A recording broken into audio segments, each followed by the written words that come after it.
Exercise C, average rate of change. So we basically talk about one definition and it's one formula for the whole exercise here. So what is average rate of change?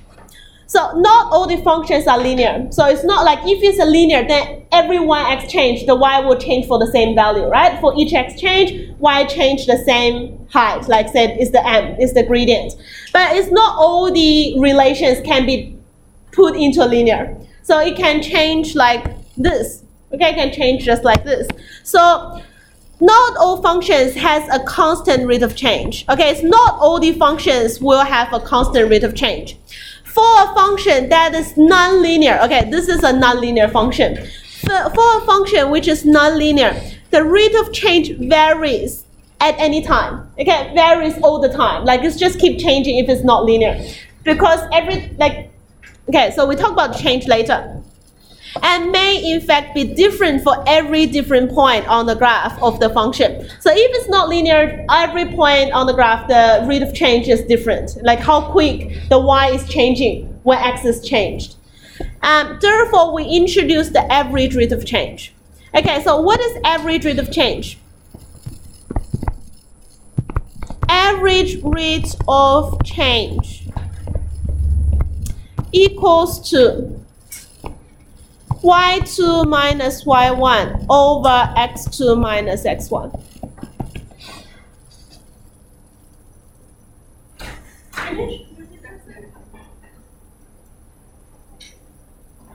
Okay, it's y2 minus y1 over x2 minus x1. Is that looks very familiar to you? Gradient. Gradient. Okay, it's just a gradient. So what I'm talking about here is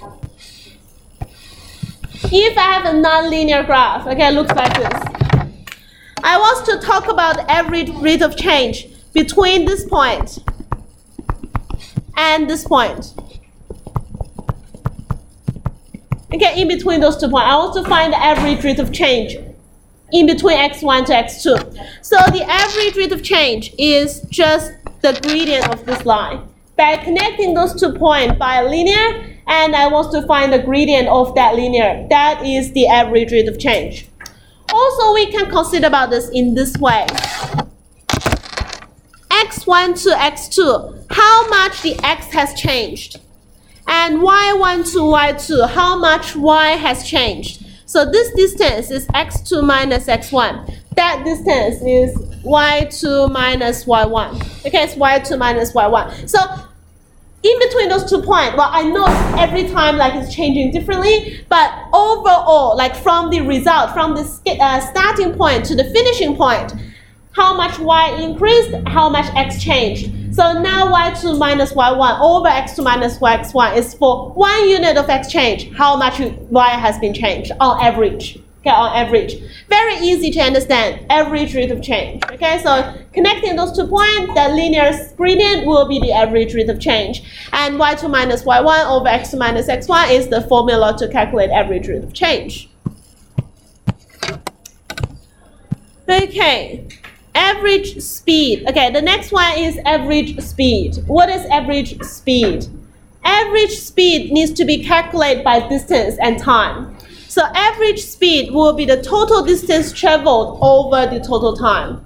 Okay, how much you have traveled in how many hours, and then we divide them. That's each hour on average, how many kilometers you have traveled. So it's the average speed. Okay, a car traveled a distance of 120 kilometers in 2 hours. Then traveled 10 kilometers in 1 hour. Okay. 120 in 2 hours, 100 in 1 hour, 300 in 4 hours. And what is the average speed of this car? So total distance over the total time. Okay, the total distance over the total time.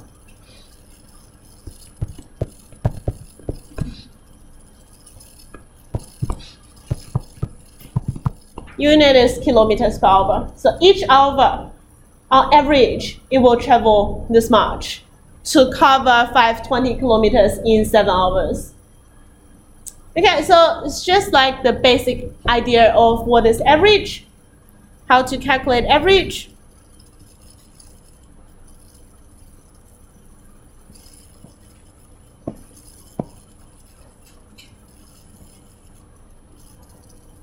So find average speed for car C and car D. Well, you can see for car D is about 1,000 and in 60 seconds. So for car D, that equals to 1,000 covered in 60 seconds.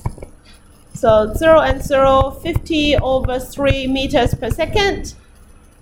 Each second it will travel that much. For car C, well, it only travels 300 in 60 seconds.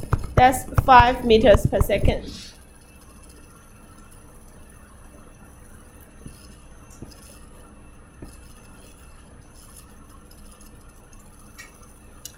Well, the next paragraph is just introduce what is average rate of change. It's the same graph as I'm sketching here. Y2 minus y1 over x2 minus x1. The gradient of the linear, which linear? The linear connecting the 2 points you talk about.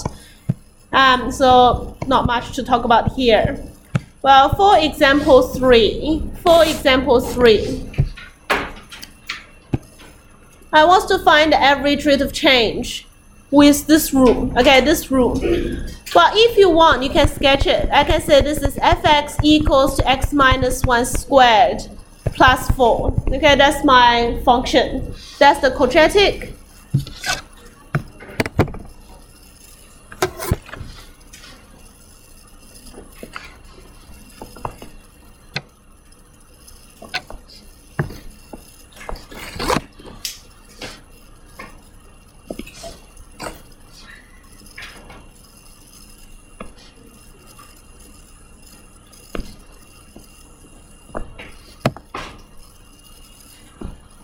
Okay, like I just roughly sketch graph. That's the 1, 4, and this is the 0, 5. The question said I want to find the average rate of change from the point 1. So that's the point 1 to the point 5. Well, I don't know where's 5. Let's say this point is 5. Okay, 5 comma something. So I will find f5 first. That's 4 squared plus 4. That equals to 20.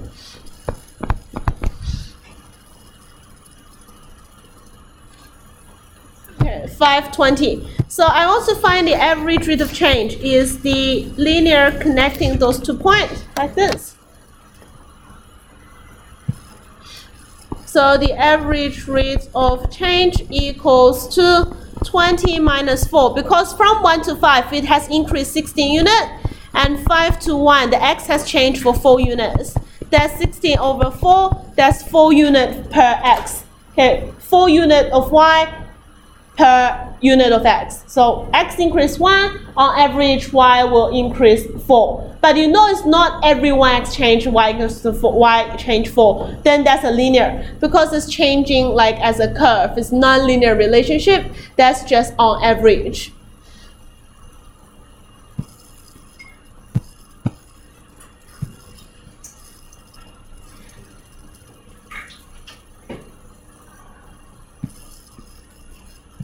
But I'm just going pretty fast for this one. If you have any questions, just ask. But I think this is just a gradient function. We shouldn't have much problem with that. Average rate of change. Calculate the average rate of change between the point A and B. Okay, point A and B is here and here. So we have average rate of change is the gradient of that line, and you can see that's negative because when x increased, y decreased. Okay, y decreased. So what I'll do is I use 5 minus 14 over 2 minus negative 1.5. That's a negative 9 over 3.5. It's a decreased relationship. I'll times 2 on both top and bottom, so it's negative 18 on 7. So negative 18 on 7. So it's decreased. Every 1 unit of x increased, y decreased by 18 over 7 unit.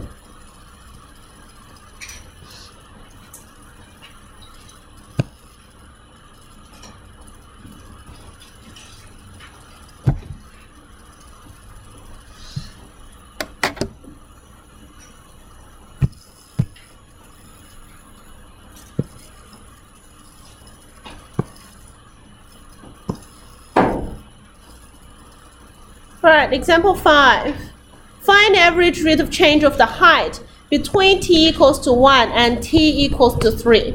I have a point 2 given here, but I don't really care about the 2. I don't care how it changed in the middle. I just find where's my starting point, where's I finish, what's the change in between. So use 140 minus 60 over 3 minus 1. That's 80 over 2, and I have 40. Okay, meters per minute. I can give unit for that one because D is in meters. So every 1 minute change, the height will change by 40 meters.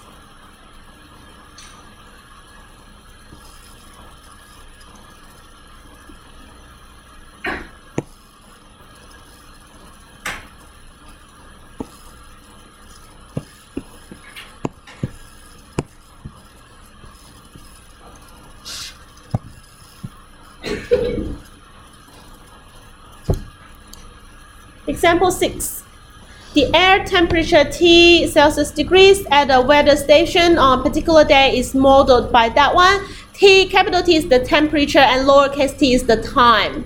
Okay, the lowercase t is the time after 6 p.m. Okay, it's not after midnight. Most of the question will have time after midnight, but now it's after 6 p.m. Okay, find the temperature at 6 p.m. For A, what my lowercase t equals to? 0. Good, 0. So my capital T equals to 600 over 30, and that's a 20 Celsius degrees.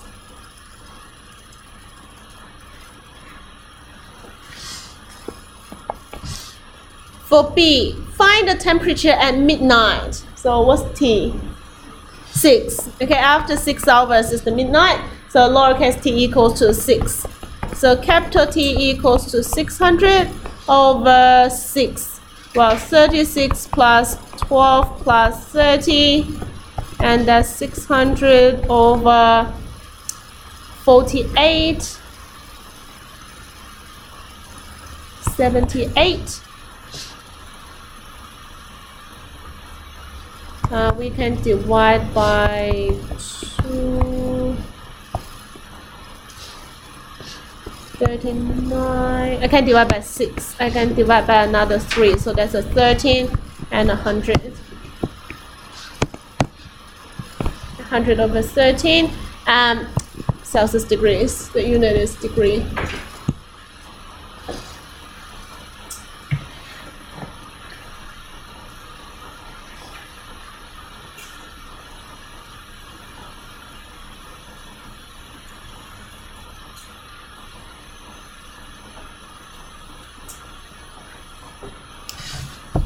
Okay, and C said on average, the rate of change from 6 to midnight is just 100 over 13 minus 20 over 6 minus 0. It's 100 over 13 minus 13, 260 over 6. That is minus 160 over 3 times 1 on 6.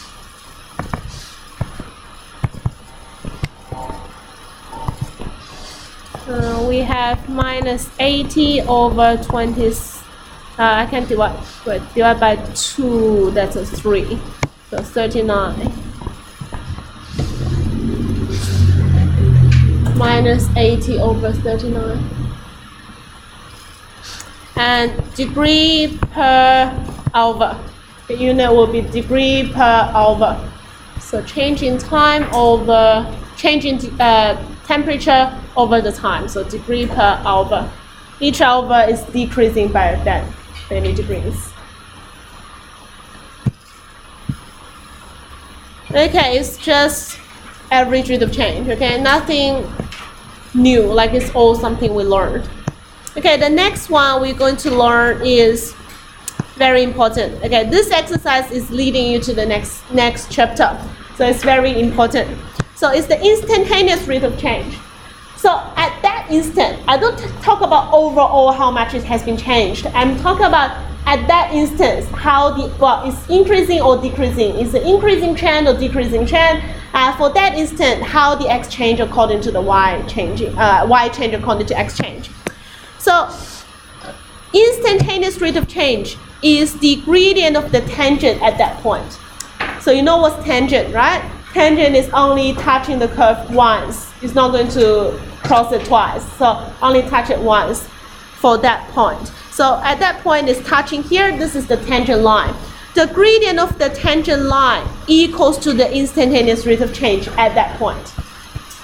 So if I know that curve is y equals to mx plus c, so at x equals to a, the rate of change at that point equals to m. Okay, equals to m. So the gradient of the tangent is the instantaneous rate of change at that point.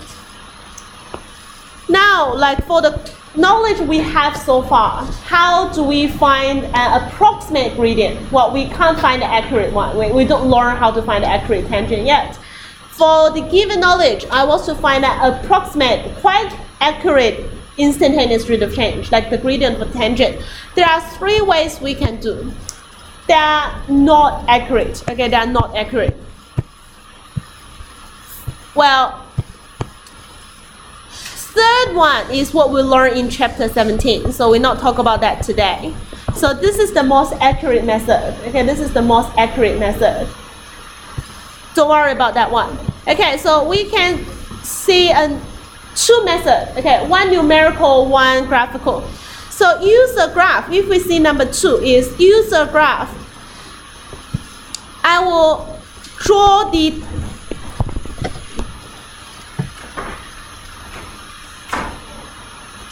approximate tangent.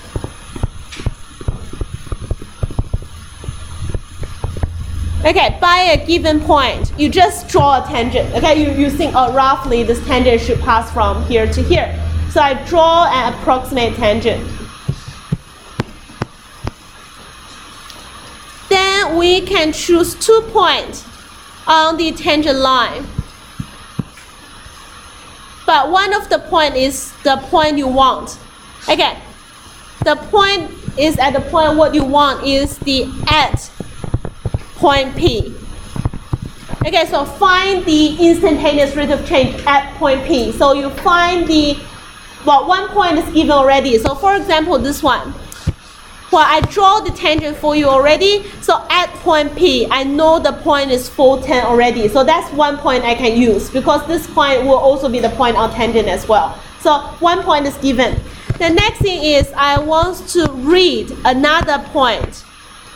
An obvious point that you can read easily on the tangent line. So for example, this tangent line, I draw the tangent line, this is 1 point I can use. Well, another point I can use maybe the 030, or I can use the 60. Well, you choose one of that. Okay, you read another point from the graph. You just read one. It's not accurate, it's just approximate. So the gradient of this line can be found by 10 minus 30 over 4 minus 0. That's minus 20 over 4, and that's minus 5 degrees per minute.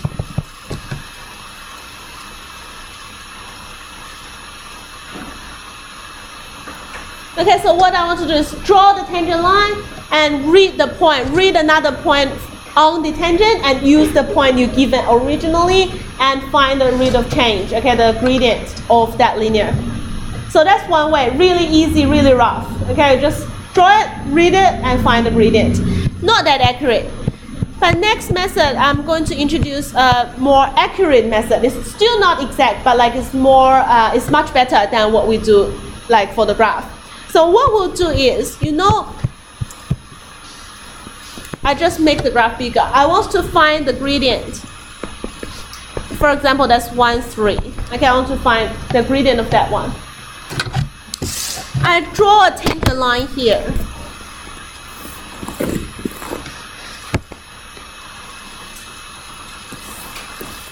Okay, assume that is the tangent line. Well, assume that is a given tangent line, exact tangent line. Now, if I choose a point really close to 1,3, really close to 1,3, like how close? 0.001 apart from 1, or like even smaller. I choose a really smaller value. Well, I can't really sketch that point. The point might be here, right? Can you see the green dot I put there? That one? Like really close. Well, it's even closer than this. And I'm connecting those 2 points. Is it on the on the blue curve, like on the original curve. Because, well, let's say that's 1, F1, F1, okay? So this point can be 1.00000 blah, blah, blah, 1, comma, F1, comma, 0.00001. Like I can find the Y value as well, sub that in and can find the Y value. If I connect those 2 lines, those 2 points,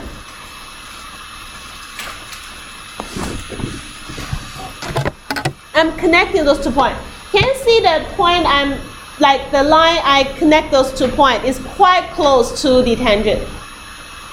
Yes, it's quite close to tangent. You can see if I further reduce the point, like near to my actual point, it can give a more accurate value. Is that right? Like as small as better, like it's almost the same point, then I can connect those 2 and it's almost the tangent.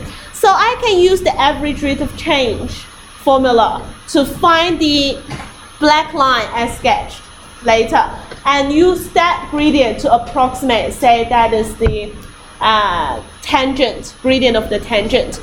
But to use this method, must have function given. Okay, you must have the function, rule of the function.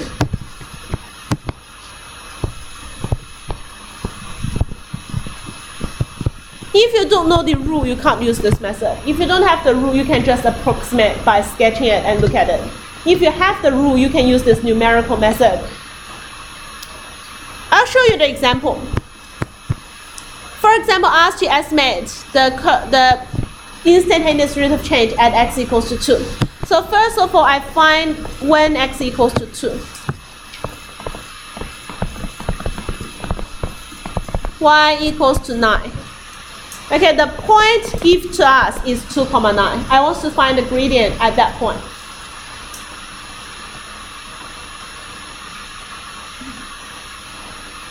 Now I want to choose a relatively close point to 2. Well, I'm not going to choose a really small one, like it's hard to calculate. I will just choose 2.1, 2.01.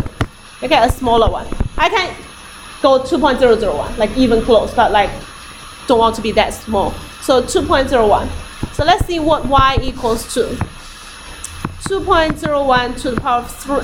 2.01 to the power of 3 plus 1. That gives you 9.120601.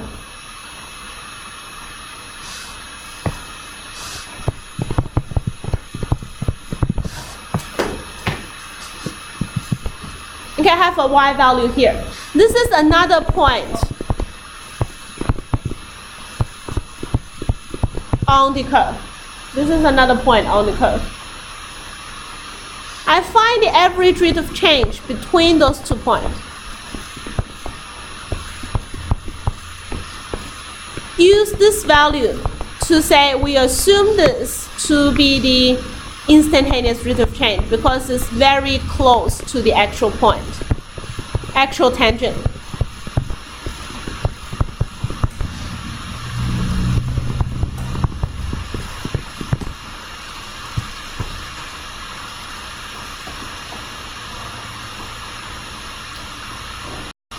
Well, it's close to 12. Say the instantaneous rate of change is approximately 12. How about if I choose an even smaller value? So if I choose 2.0000501, okay, I will cube this value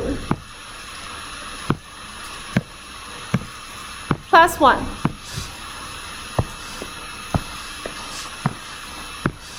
And okay, this is the, and now minus 9, y2 minus y1 over 2.12345 minus 2. This is x2 minus x1.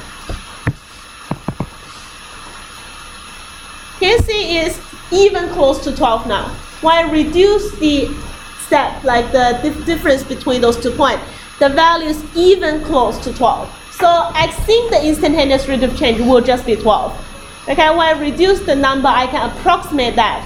But when I reduce that to smaller and smaller values, the average rate of change just get closer and closer to 12. So I'll say my instantaneous rate of change, it will be approaching to 12 in the end. It's get to 12.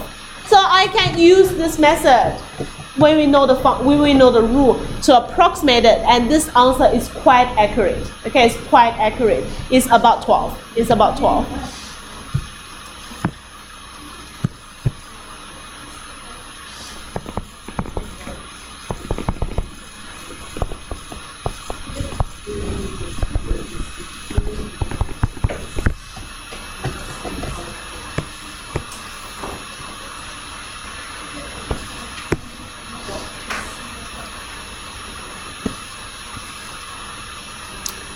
Okay, last thing we want to talk about, like last example. This graph represents the temperature T degrees of a kettle at any time, T minutes, after taking it from the heating and put it outside. Okay, why I can't use the numerical method? Because the function is not given. The T and T relationship is not given to you. So I can only use graph to approximate that. What is the gradient represent? Okay, A is a good question. What's the gradient represent in this question? Well, rate of change. What rate of change? Temp, well, over time. Like it's per minute. How fast the temperature drop?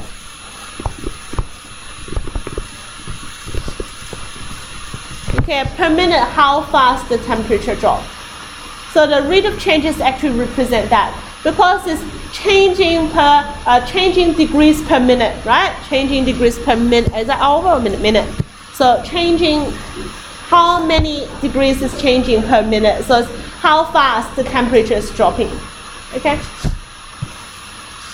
B says find the average rate of change between 2 and 6. Well, it's average rate of change. So it's 2 and 6. So 6 minus 30 over 6 minus 2.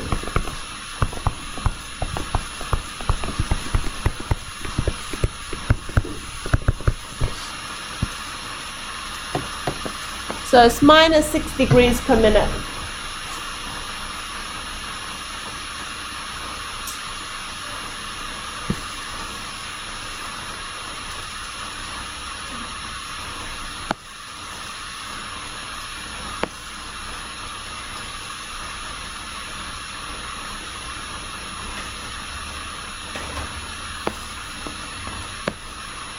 Okay, C we have worked out that already is just 10 minus 30 over 4 minus 0. That gives you minus 5 degrees per minute. It's reading the point on the graph. We use 410, we can use 030, or we can use 60 as well.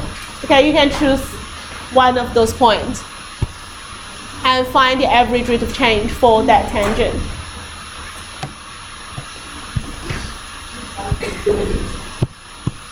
Okay, that's all we'll talk about for today, and we don't need chapter 16 anymore. We'll jump to chapter 17 next week. No, next lesson tomorrow.